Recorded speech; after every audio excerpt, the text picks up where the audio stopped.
Hello, everyone. My name is Abril Labib, and I will be talking about our report 3, which is organic synthesis of esterification. So I will give you a small brief of the experiment, what we are going to do here.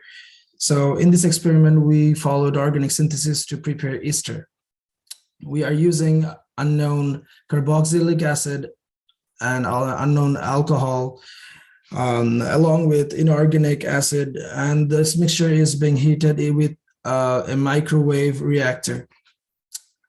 Then we will be analyzing the product and deducing the identity of what the initial reactants are and what is the product. The ester functional group is produced via nucleophilic alkyl substitution. Here, carboxylic acid, alcohol, and acid catalysts are refluxed in for a period of time. Since we have a shortage of time here, we will be doing it in a microwave instead of hours of refluxing. So let's get started. As you can see, I have organized some pictures of the things we need to do in order to start the experiment. Here, as you can see, the Teflon reactor vessels on the top left corner and the vessel jacket. First of all, we need to inspect whether there are any scratches in the vessel liner. If there are any scratches, we need to let the TA know about it because it might affect the reaction. Second of all, we need to keep into consideration that the cap needs to be upside down always. We are going to use a star bead that's going to mix the reaction, and after all, we will be using a 500 ml beaker to hold the vessel and the jacket, and so that we can initially put all the solution into the vessel. As you can see on my bottom right, I have mentioned the substances we are going to be using for this reaction.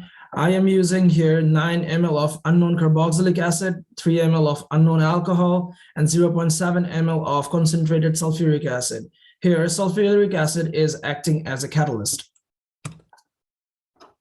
So we will be repeating the entire process in order to have our pressure temperature accessory. And there are some patterns that we are going to follow in order to load the vessel into the rotor.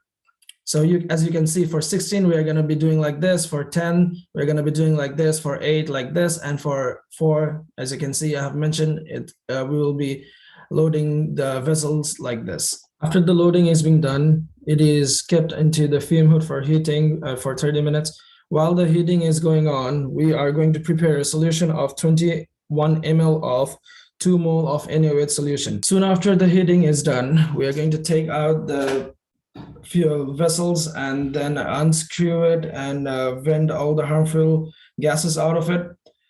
Then we will be rinsing it with 7 ml of 2 mole of NaOH solution.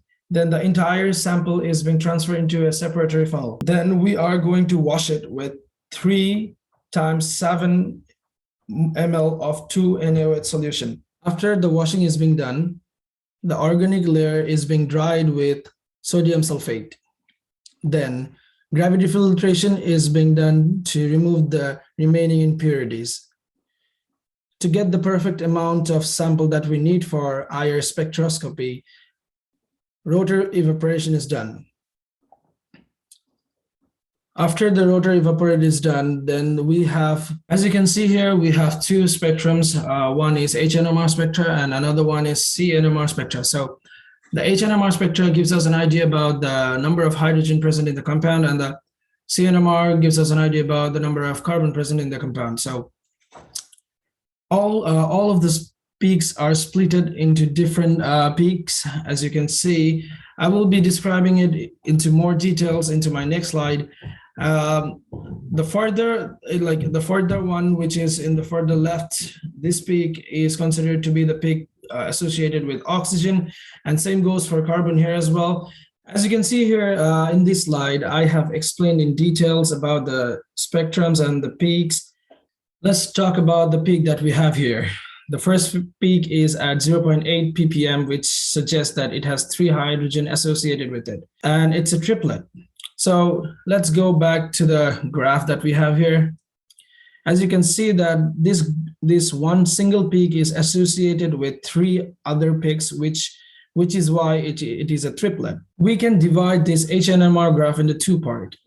As you can see, the left part, we can consider it as exciting region, and the right part as boring region, which suggests that the carbon and hydrogen on the right-hand side is further away from the halogen or oxygen. And the peak that we have on the left, it is closer to the halogen or oxygen. There is a difference between HNMR and CNMR.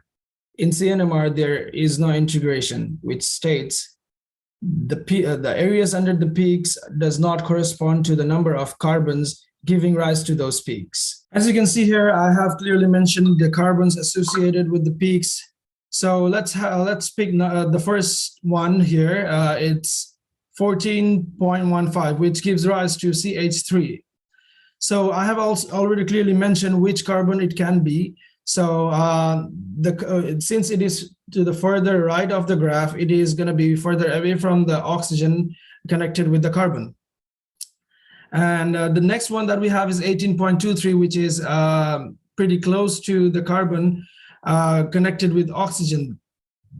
And as you can see here, the last part we have to do is to combine both CNMR and HNMR together. And for these, it's simply like a puzzle that we have to finish. After completing this puzzle, we end up getting a compound which is ethyl benzenate. So let's talk about what happened here. Actually, we're going to talk about the final step here, the mechanism. I have divided this mechanism into 5 simple steps. In the first step, as you can see here, butanoic acid takes proton ion from the concentrated sulfuric acid. In the second step, positive charge on the carbon atom is attracted by one of the lone pairs in oxygen atom of ethanol molecule. In the third step, as you can see, hydrogen ion gets transferred from the positively charged oxygen atom to one of the others. Okay, let's look at number 4. Positive charge is delocalized from carbon atom to oxygen atom. And the final step, removal of hydrogen ion by reaction with the hydrogen sulfate ion. So that is how we got ethyl butanoate here, as you can see. According to the observation from both the NMR spectrum, we can conclude that the initial substance that we used for this reaction was butanoic acid and ethanol. And as after the reaction, we got ethyl butanate as product.